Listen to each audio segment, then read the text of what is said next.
This is Ideas Worth Exploring by Mark MacDonald. Long ago, it was believed that the Earth was the center of the universe. Then, we revised that view and realized that the center of the universe was actually the Sun. But then, we found out that that wasn't true either. So, where's the center of the universe now? It turns out that that's not really a question that has an answer.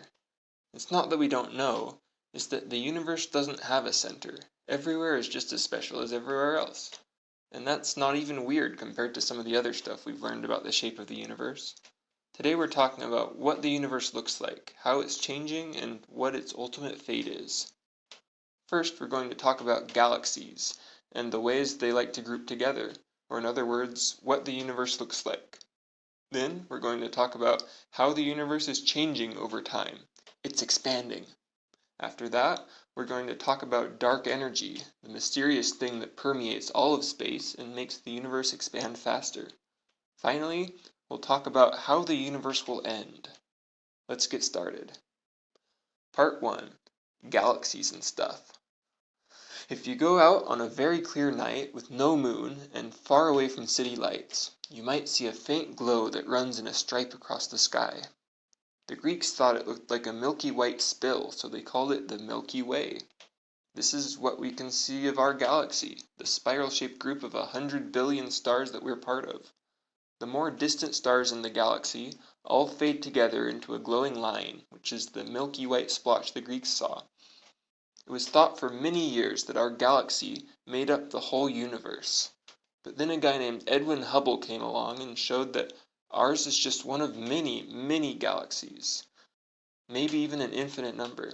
But galaxies aren't even the biggest things in the universe, despite having hundreds of billions of stars in them. Galaxies usually cluster together in groups, and those groups tend to cluster together into even bigger groups. But before we get to those unimaginably large heights, let's zoom in a little so we can get a sense of scale. The closest star to us is... No, it's not Alpha Centauri, you nerd, it's the Sun. The Sun is the closest star to us. The second closest star to us is, you guessed it, Alpha Centauri, which is actually 3 stars that orbit each other, but whatever. If you had a spaceship that could travel at the speed of light, which is the cosmic speed limit that nothing can exceed, it would take a little over 4 years to get to Alpha Centauri. And you know what else travels at the speed of light? Light does.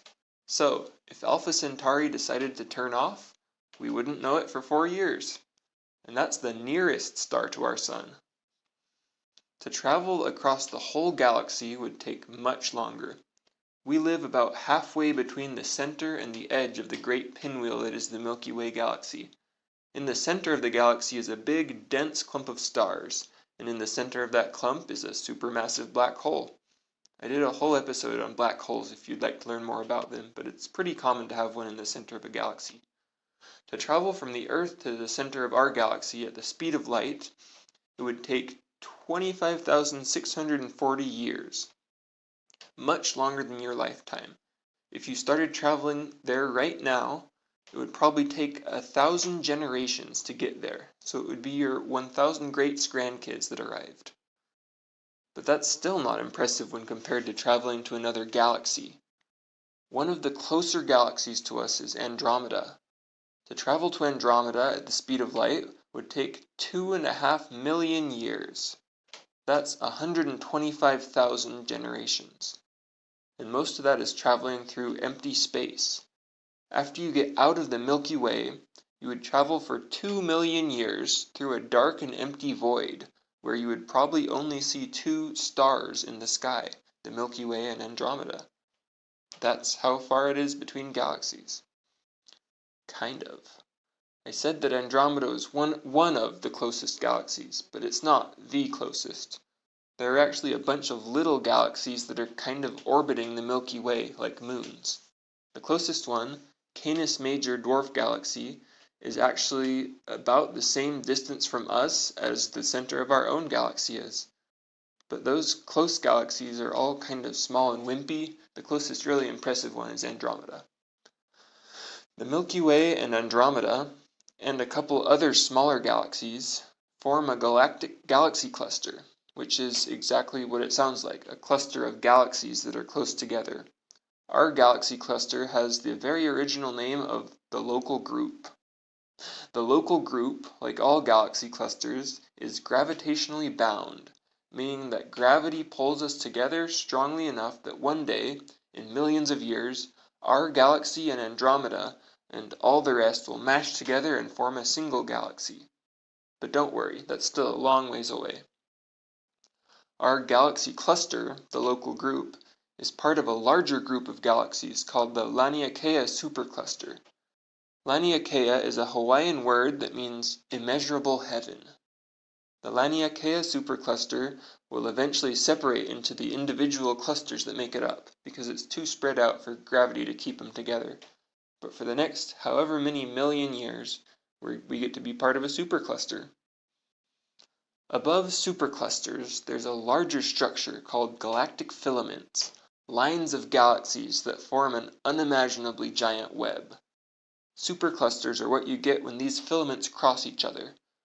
Between filaments there are voids with very few galaxies or stars or anything. The big ones are called supervoids, which is such a cool name. So at the largest scale, the universe is made of a web of galaxies with supervoids in between. Above galactic filaments, there appears to be no larger structure, and this lack of structure has been called the end of greatness. There is a boundary above that, though. It's not a structure, but a boundary of a different kind, the observable universe. Looking out at the stars is like looking back through time, and as you go farther and farther out, it takes light longer and longer to reach us.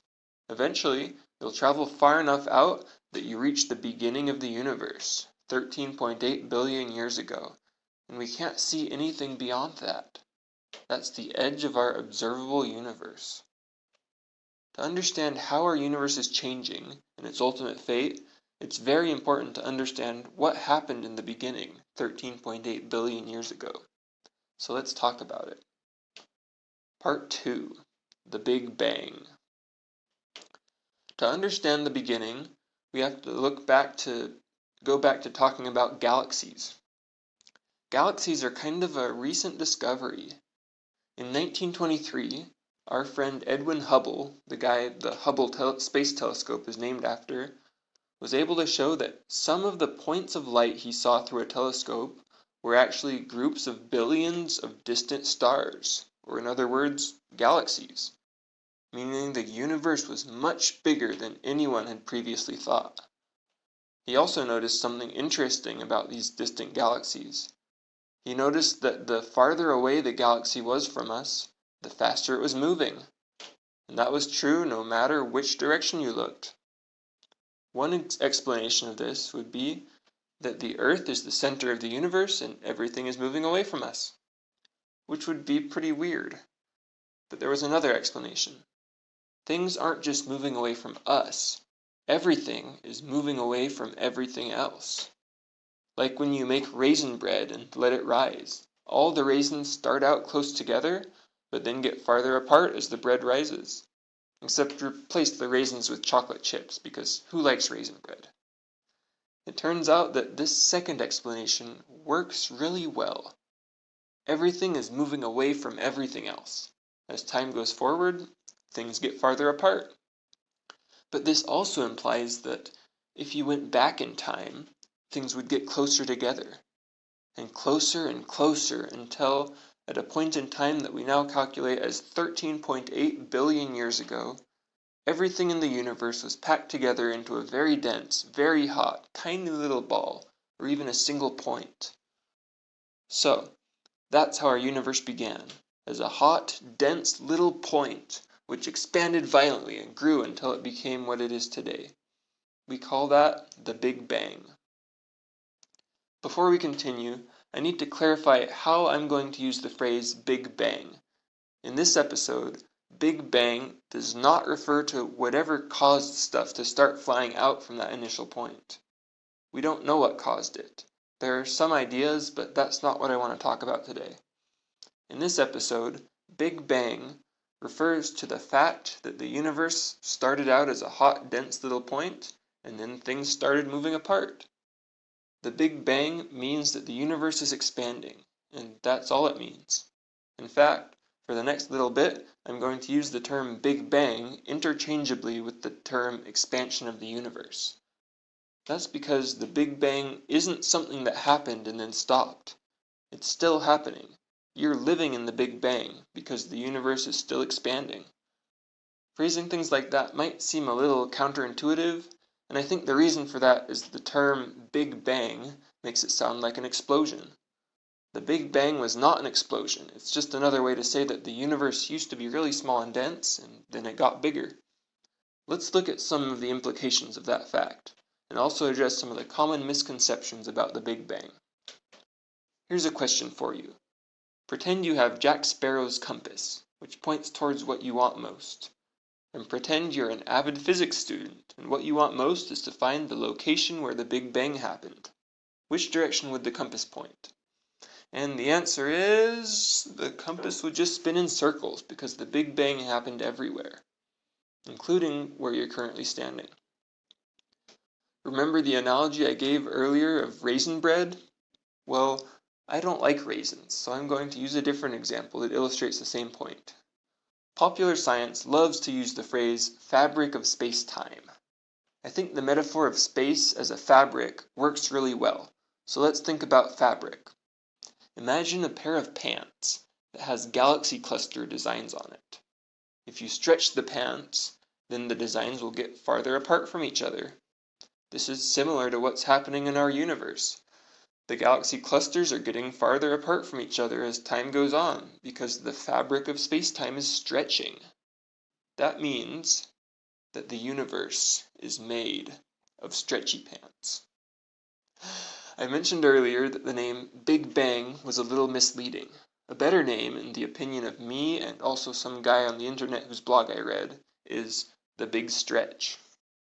The universe is like the designs on the stretchy pants. The pants keep stretching farther and farther as time goes on, and this makes the galaxy designs get farther and farther apart from each other.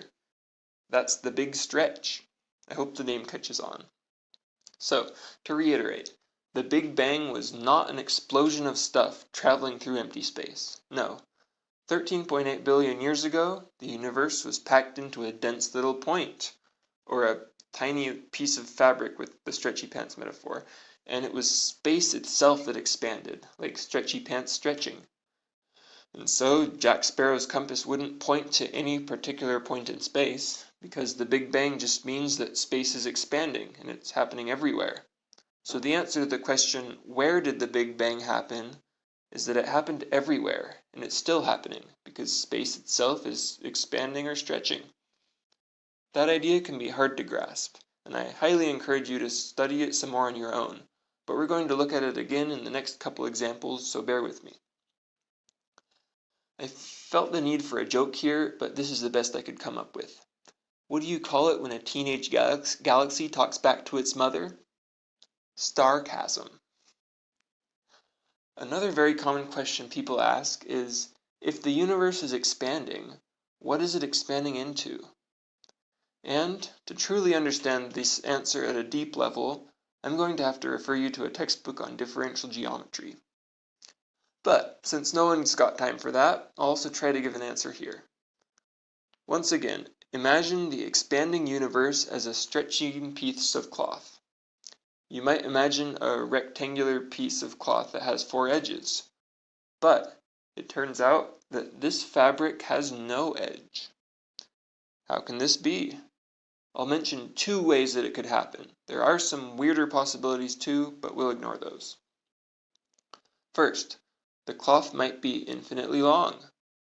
If you try to go out towards the edge of the universe, you just keep on going forever. An infinite universe can expand and still be infinite. It's not expanding into anything, it's just that everything is getting farther away from everything else. There's no edge of the universe. Everywhere you could go has stuff in it, except for cosmic supervoids, but that's a different thing entirely. So, possibility 1, there is no edge because the universe goes on forever. The second possibility is that the edges of the cloth are attached to each other. If you travel out in one direction far enough, Eventually you'll get back to where you started, kind of like in old arcade games like Pac-Man or Asteroids, which is really cool. But the universe is expanding faster than even light can travel, so you wouldn't actually be able to do it in practice. So, option 2 is that there is no edge to the universe because the edges wrap around and connect with each other. Which of these pieces of cloth corresponds to our universe? The infinite one or the one where the edges are connected? We don't know. I lean towards it being infinite, but we don't have conclusive evidence yet either way. Next, let me go back to explain something that I said a few seconds ago. I just said that the universe is expanding faster than light can travel. What does that mean? This is another differential geometry thing that you really just need to go and read a textbook for, or alternatively spend hours and hours reading Quora and physics stack exchange. But I'll do my best to explain. We have noticed, looking out at distant galaxies, that if you go far enough away, the galaxies are moving away from us at a faster than the speed of light. But wait, that's not allowed. Nothing can move faster than the speed of light. But somehow they are, and they aren't even breaking the speed limit. Let me explain. It's true that nothing can travel faster than the speed of light. Or, to be more precise, nothing can travel through space faster than the speed of light. Space itself can expand as fast as it wants. Back to the stretchy pants analogy. Imagine that our galaxy is an ant sitting on top of the stretchy pants, which are eternally stretching and getting bigger. The speed of light is how fast the ant can run. But the fabric is stretching, and because of that, distant ants move away from each other faster than any of the ants can run. This is what the universe is like, just with galaxies instead of ants. Distant galaxies are moving away from each other faster than the speed of light. But that's okay, because they're not traveling through space that fast. It's the space in between them that's expanding or stretching. If you were to point one of those police radar guns at a distant galaxy, adjusted to be magic and actually work at something so far away, it would tell you that the galaxy isn't speeding. Most of the time it travels at less than 1% the speed of light relative to us. But the distance between Earth and that distant galaxy is getting bigger much faster than that. That's not because it's moving through space that quickly, but because, in the expanding universe, distances get stretched as time passes. Or, at least, that's one way to think about it. If you understand the math of how it works, you can feel free to think of it in a different way, but if you're an ordinary person, believing that on large scales space is expanding will get you the right answer almost all of the time. So, to summarize, the stretchy pants of space-time have no edge, and distant points can move apart at faster than the speed of light because space itself is expanding. There's one more misconception that I want to answer before moving on. You might wonder, as I did, if space is expanding everywhere, does that mean that you're expanding too? Are you getting bigger over time because of the expansion of the universe? Is the solar system getting stretched apart? Is this another one of the many things I have to worry about? And the answer is no. The universe is not making you expand. The stretchy pants metaphor works really well when you're looking at distant galaxy clusters, but when you zoom in on stars and planets and people, it fails badly. The force of gravity between stars, and especially the force of the interactions between the molecules in your body, are enough to hold solar systems and galaxies and people together and make the expansion stop. Within our galaxy, space is not expanding at all. Gravity and other forces have stopped the expansion in this area. With a caveat. That caveat is dark energy. But hold on for that. I'll come back to it in a minute. Now that you know what I mean when I say the universe is expanding, let's go back to our original discussion about galaxy clusters and superclusters and the observable universe. Recall that galaxy clusters are groups of galaxies that are close enough together that their gravity is able to overcome the expansion of the universe. And over time, they'll pull themselves together until billions and billions of years later, they merge into a single galaxy. That's what'll happen in our local group, our own Milky Way will merge with Andromeda and all the rest into a single galaxy. At a larger scale than galaxy clusters, we have superclusters. These guys are so big that the expansion of the universe pulls them apart faster than gravity can pull them together. So eventually, we'll have to wave the rest of the stuff in our supercluster goodbye. And at an even larger scale than superclusters, we have the edge of our observable universe. The observable universe is the volume of stuff around us that has had time to reach us since the Big Bang happened 13.8 billion years ago. Farther than that, not even light has had time to reach us. And that's why there's a limit to how much of the total universe we can see. The universe might be infinite, but we can only see a small piece of it because of that pesky speed of light speed limit. But that's not even the most annoying bit. In addition to the observable limit of the universe, there's an even smaller limit to the stuff that we'll actually be able to interact with. This distance is called the cosmic event horizon. Closer than this distance, if you shine a flashlight at the sky right now, it could eventually reach a distant planet out there somewhere. Or, if the aliens on a planet at that distance shined a flashlight at the sky right now, it would eventually reach you a couple billion years from now. But, since the universe is expanding, a lot of the most distant stuff we can see through our big telescopes has already moved beyond this horizon, because the space between us and them is expanding faster than even light could ever catch up with. So, anything outside of the cosmic event horizon is out of our reach forever, being carried away by the expansion of the universe. Part 3. Dark Energy. So far, we've talked about how galaxies are arranged into clusters and superclusters, and how the universe got to where it is today by expanding from an initially compact and dense state, and how it's still expanding today. In 1998, it was discovered that the rate that distant galaxies are moving away from us is actually getting faster over time. The expansion is accelerating. And that was totally weird. We really did not expect that to happen. But after seeing that it does happen, we realized that this acceleration could be explained by a new type of energy that we hadn't seen before that permeated all of space. We named this theoretical type of energy dark energy. We don't know a lot about dark energy, but based on its effects on the expansion of the universe, it would have to make up 68% of all the stuff in the universe, where stuff is defined as mass and energy. So that would mean more than half of the stuff in the universe is something that we can't see and hardly know anything about. While we don't know for sure, many scientists believe that dark energy is the energy of empty space. As more empty space comes into existence as the universe expands, more of this empty space energy appears.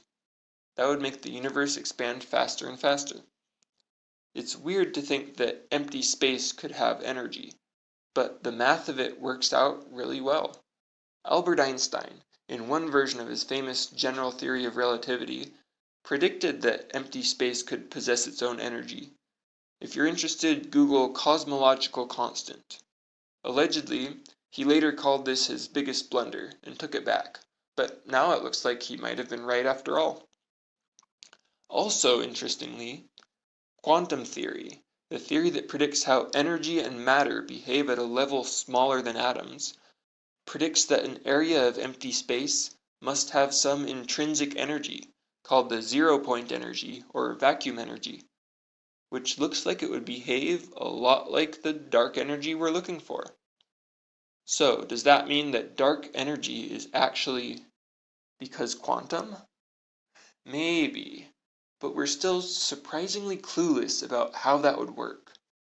When we try to use quantum theory to predict how much dark energy we should see, we get a number that is 120 orders of magnitude larger than what we actually see out there. That's 10 with 120 zeros after it. This has been called the worst theoretical prediction in the history of physics. It means that there are probably lots of things we still don't understand about dark energy. We do know that dark energy is a very different type of energy from anything we're used to. We're used to thinking of radiation, like light for example, as energy. But dark energy is as different from light as light is from matter. What we are pretty confident of, though, is that something is making the expansion of the universe accelerate. We call that something dark energy, and knowing how much of it there is could help us know what the ultimate fate of the universe will be. Part 4. The Ultimate Fate of the Universe. We know that the universe is expanding, but depending on how much matter and energy is in the universe, its ultimate fate could be one of several very different things. I'm going to talk about 3 different possibilities for how the universe might end: the Big Crunch, the Big Freeze, and the Big Rip. Previously, evidence pointed to matter and energy being densely packed into our universe. With the numbers calculated in the 1960s and the 1970s, it looked like there was enough stuff with enough gravity to make the expansion of the universe slow down and reverse. Then galaxies would start coming together, closer and closer, until all the stars and planets collapsed into an infinitely dense state. This theory is sometimes called the Big Crunch. However, with more accurate measurements, we found that matter and energy are not so densely packed as we thought they were. There's more empty space out there than we realized. With the updated information, we calculated that gravity will probably never be strong enough to reverse the expansion of the universe, and it'll keep expanding forever. Our galaxy cluster will become isolated from every other galaxy cluster. We'll be all alone. After many trillions of years, the last of the stars will go out, and we'll be left with only black holes. Eventually, even the black holes will evaporate through a process called Hawking radiation, and after that, there will be nothing left that could sustain life. This is called the Big Freeze, or the heat death of the universe. And no matter how unappealing it sounds, that is our best guess about where things are headed. Luckily, we still have a long time before the end. There are also other possibilities. We really don't know that much about dark energy. Right now, we think that dark energy in a given volume of space stays the same over time. But if, for some reason we don't currently know, the energy density got larger over time, we would be in for some big problems. I mentioned earlier that the expansion of the universe does not make you or anything else within our galaxy expand. That would be true without dark energy. But with it, dark energy puts a tiny little bit of pressure on space and tries to move things apart. On small scales like your body or the Milky Way galaxy, this pressure is not enough to be noticeable. But what if that pressure got stronger over time? If dark energy were to get stronger over time, then, after enough time had passed, it would be strong enough to start ripping the galaxy apart. Then, after a while longer, it would be strong enough to start ripping stars apart. Then, after even more time, not even atoms would be safe, and every atom would be ripped apart until nothing was left. We call this the Big Rip. This isn't what we currently expect to happen. It looks very likely that dark energy really does have a constant energy density and we're in for a big freeze. But it's an interesting possibility I wanted to mention. Part 5. Conclusion. We started today with a description of galaxies, galaxy clusters, and galaxy superclusters, so how the universe looks. Then we talked about the Big Bang and the expansion of the universe, or how the universe is changing. Then we talked about dark energy, the mysterious thing that makes the expansion of the universe accelerate. Finally, we talked about the fate of the universe, how we think the universe will end. So now you know. When you look out at the stars, you can imagine everything that you can't see out there, the universe extending who knows how far, and all the weird things that are happening in it. You can imagine how it started with a bang, and how it'll end with a freeze. There are still many unsolved mysteries about it, such as dark energy, but we're learning new things every year. Someday we might have all the answers, but for now, it seems like we still have a long ways to go. Thanks for listening. Come back next time for more science. Peace. This has been Ideas Worth Exploring by Mark McDonald.